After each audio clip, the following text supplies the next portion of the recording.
Welcome back, everyone, to Superkick. We hit the one-third stage of the season.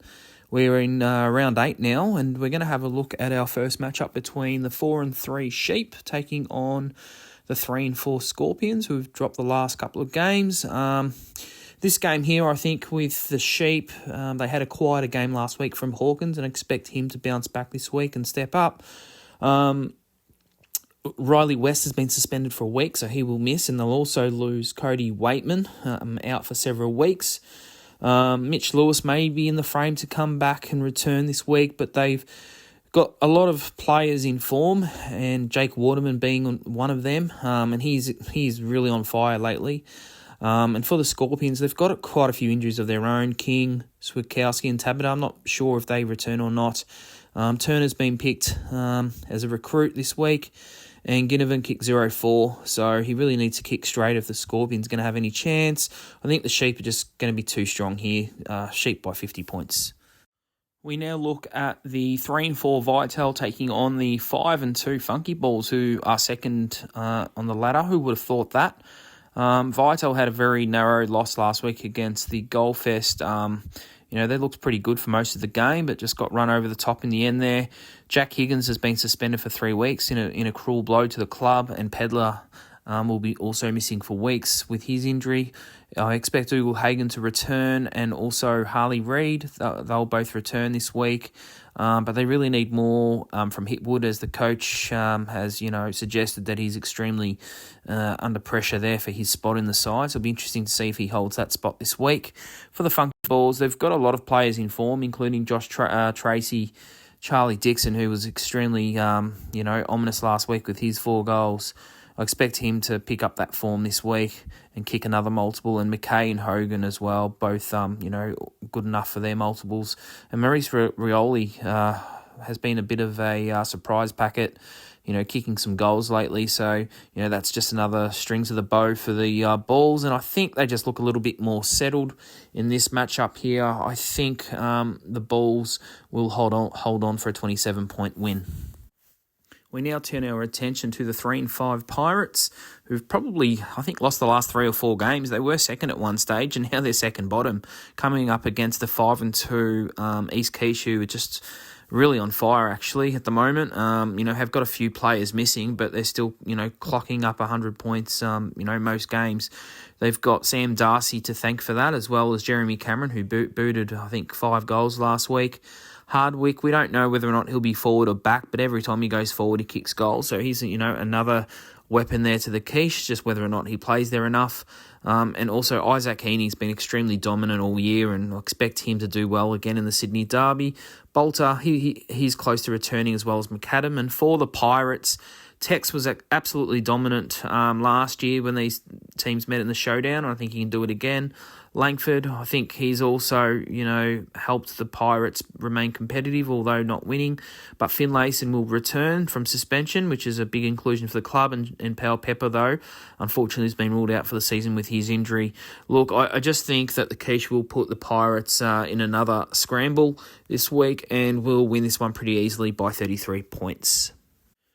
We now have the 1 and 6 Dr. Vengeance side taking on the Is Don Is Good, who are 3 and 4 and climbing up the ladder pretty rapidly.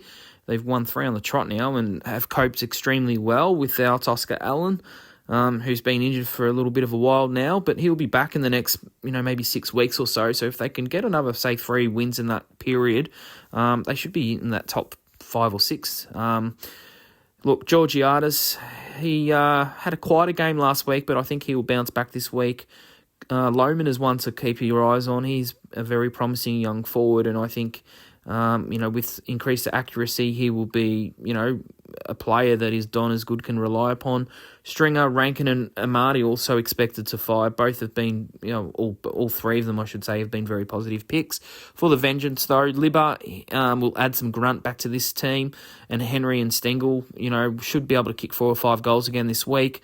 Cox as well, expect him to bounce back with 2 to 3 goals, and the Vengeance really need more from the Dacos brothers if they are to get on top of the Is Don Is Good team, but I don't see that happening.